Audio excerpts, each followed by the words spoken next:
senggol so ada.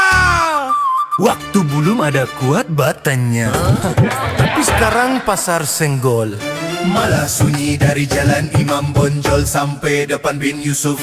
Mungkin karena tunjangan hari raya yang belum tahu DP kepastian pencairan atau pengaruh efisiensi yang bikin orang harus sabar pokoknya.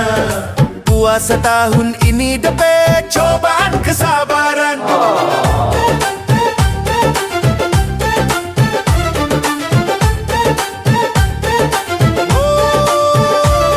PNS merasa risau, apalagi P3K sedang gaji sering molor, malah tidak dapat tunjangan hari raya. Pokoknya harus banyak bersabar. Banyak barang disenggol, mulai dari tombak gorden sampai pakaian dalam tak ambor di meja. Semua dorang jual pakai uang.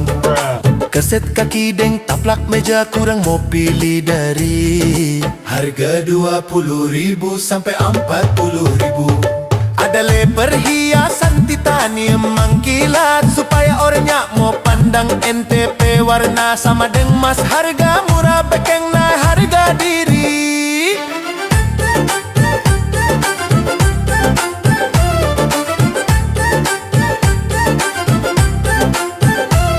Karpet lantai hanya 13.000 1 meter mersayang.